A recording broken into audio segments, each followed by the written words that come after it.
Boris's great-grandfather Ali Kemal was born in 1869 in Istanbul, then the capital of the Ottoman Empire. Ruled by powerful sultans, the once mighty empire was now in decline, but it remained a force to be reckoned with. The Istanbul of Ali Kemal's childhood was a vibrant cosmopolitan city. Lots of traditional Turkish geezers doing their thing. Watch out there. Boris still has relatives living in the city. He's on his way to meet his cousin Sinan, a grandson of Ali Kemal. Excuse me. Kirasli Masjid, okay. He's hoping Sinan will be able to tell him about Ali Kemal's early life. Maybe this is the Kirasli Masjid. Sinan, how are you?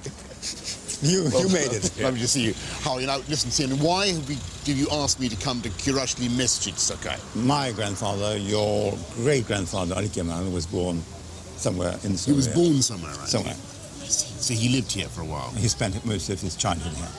We don't know exactly which building it was in. No, somewhere in the Syria. Ali Kemal's father was a wealthy merchant who gave his son a traditional Muslim education. He went to a Quranic school.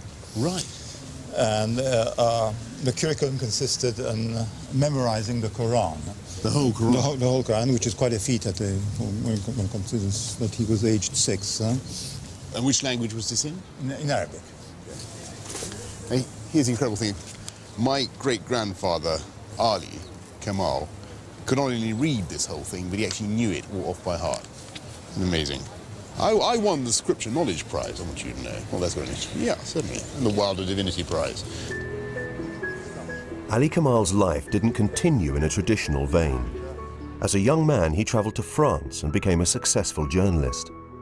In 1903, he married Winifred Brune, daughter of Margaret Johnson. 3 years later, Winifred and Ali had a daughter, Selma. Then, in 1908, at the age of 40, Ali Kemal returned to Turkey, bringing his family with him. They settled in the village of Bebek, just outside Istanbul.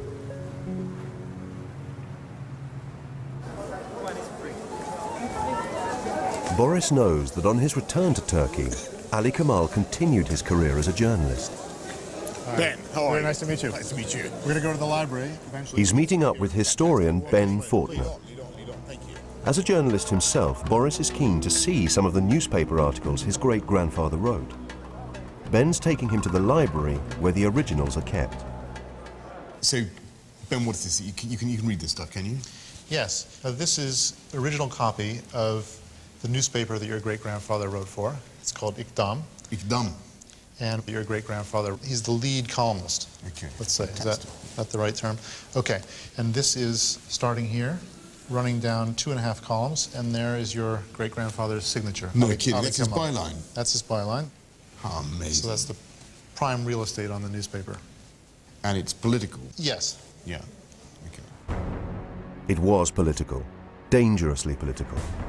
A few weeks after Ali Kemal's return, there was a revolution in Turkey. In the name of liberty, radical nationalists seized power from the autocratic sultan. But soon the revolutionaries began to use repressive tactics of their own, including political murder. Appalled by this and convinced there were better ways to bring about change, Ali Kemal used his newspaper columns to speak out against the new nationalist government.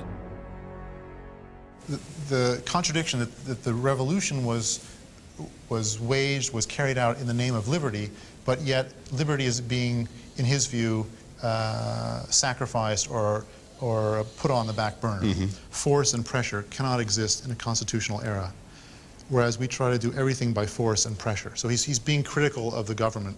He's being critical of the society for relying on brute strength when, according to him, ideas, consensus should carry the day. Ali Kemal was running real risks by speaking out. There were ominous signs that the nationalist government would not tolerate his very public criticism. Only 4 days before this article was published, Yeah. an opposition editor had been assassinated by the nationalists. The real tough guys. Yes, and so the person murdered took a political stance very close to that of your great-grandfather. Right. So it must have been coming very close to the bone for him. Wow, so this is 1909. And he's starting to get apprehensive about the fate of people who are in more or less his political position. That's right. I mean, what you see, I suppose, is a great lesson about journalism and politics, because there's no doubt that the first duty of a columnist is to be read. And he's writing stuff that is readable, and it's punchy, and it's polemical. Whether it's politically safe is a difficult question. And that's where the boundary between journalism and politics becomes difficult. Because the imperative to be read and to be punchy and provocative can conflict with your political cause.